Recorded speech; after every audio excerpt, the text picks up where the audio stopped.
Hi guys, and welcome back to another episode. I'm Sam, for those of you who don't know me, and for those of you who do, thank you for coming back to my channel. Today we're going to do a couple of plant-based recipes. As you know, we eat a lot of plant-based food.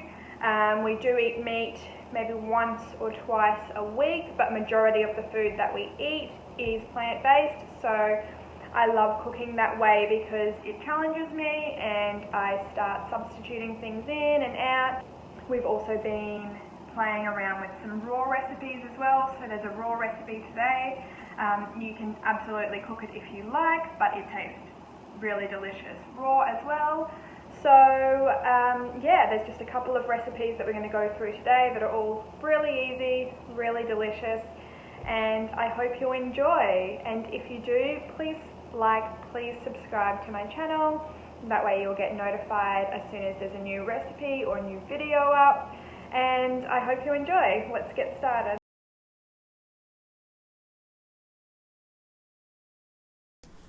So to start our Mexican bowl, I'm just going to cut up one sweet potato. I've used a purple one. I like these ones. They just have that sweeter taste, and I'm just going to cut them in half again, put them into a roasting tray, drizzle a little bit of olive oil on them, and bake for 20 minutes on 200 degrees.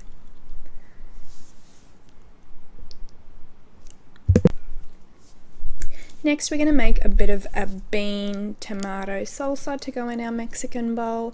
To start, I'm going to roughly chop up some coriander and put it aside in a bowl. Then I'm going to add half a red capsicum. You can use green, yellow, I prefer red for this one.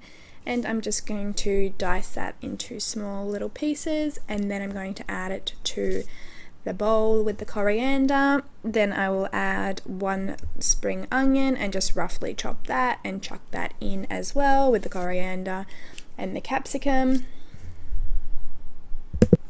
Then we'll add some cherry tomatoes, just halved or quartered, and add that to the bowl.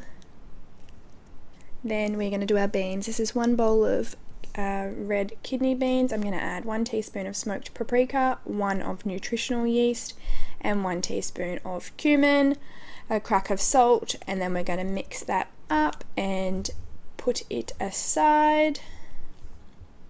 That's now ready to be mixed in with the rest of the ingredients. This is so tasty and it stays fresh for ages. This will last you for a whole week if you wanted to use it for meal prep. You can add some lemon juice. Next we're going to do our yogurt dressing. I have put the ingredients up on the screen, but basically it is a couple of tablespoons of coconut yogurt, some roughly chopped garlic, some lemon juice, some salt, and some herbs.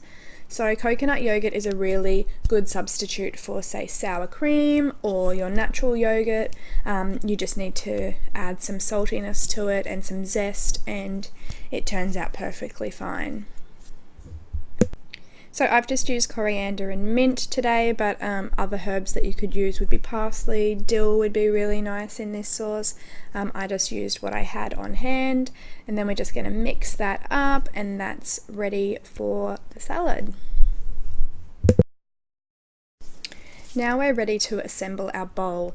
I am just going to put a handful of greens in there. I've had some quinoa that I've cooked up earlier. You can just follow the instructions to cook your own quinoa. I won't go through the details for that one. Next, we're going to add our roasted sweet potato in.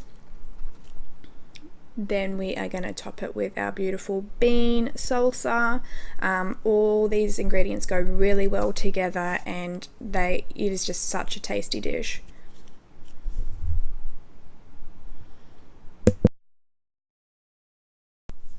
And as always, I'm going to put a sprinkle of nutritional yeast over it. I love nutritional yeast because it adds that cheesy flavour. And then I've added some jalapenos for spice. And if you follow me on Instagram, you'll see that I'm always using this sauerkraut, which is a smoked garlic one. It's absolutely amazing. I'll put the brand down in my description box. And then just to finish it off, we're going to add that yogurt that we've made up. So like I said, this is super simple, super delicious, topped with some fresh herbs, and it is such a tasty lunch, dinner. As I said before, you can also use it for meal prep. So now onto our pesto zoodles.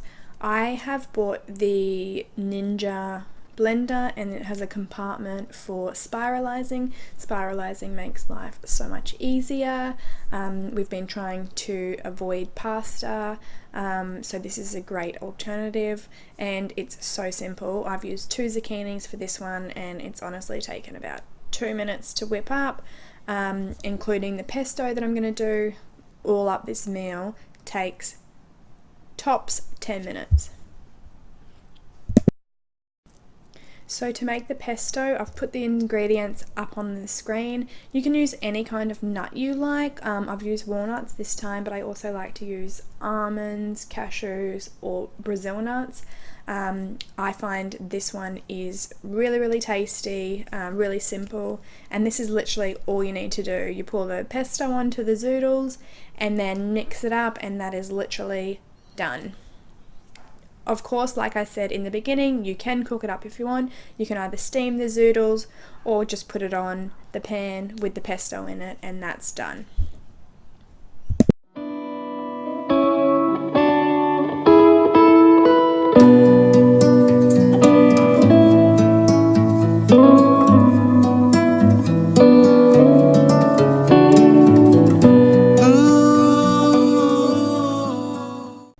So now we're going to do our chickpea omelet. I've put all the ingredients on the screen. Chickpeas dried are a great alternative to doing omelettes, quiches, that kind of thing. They work really well, have a great consistency. So to start, we're going to add 2 cups of dried chickpeas into a high-speed blender and blitz them until they are really dry, fine flour, and they are going to be the base of our omelette. At this stage, to save time, you can definitely add some herbs and spices. You can add salt, you could add nutritional yeast, you could add paprika, you could definitely add a couple of flavors just to grind into that flour. I've just kept it as it is for now, but yeah, absolutely add what you want.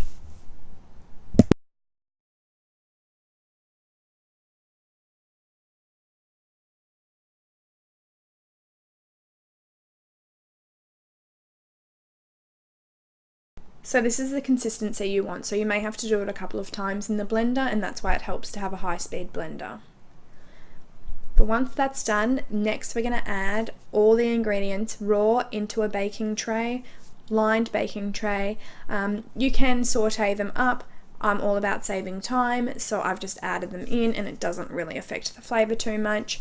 Add all your vegetables in there, and then we're going to add 2 cups of water to our chickpea flour, and we're going to mix that up, and we're going to add it into a baking tray.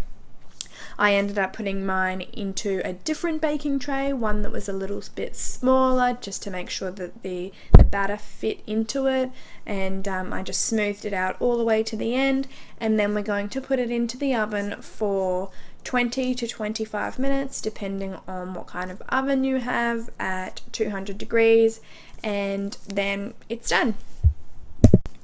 Other ingredients you can add to this would be maybe some olives, some other fresh herbs that you have, even if you have some leftover roast vegetables or steamed vegetables like pumpkin or sweet potato, that would all be amazing in this. You can definitely add more spices as well, garlic. I've just kept it quite simple with the ingredients I had in my fridge. And this is the final product, just topped with some fresh herbs. This will last in the fridge for about a week.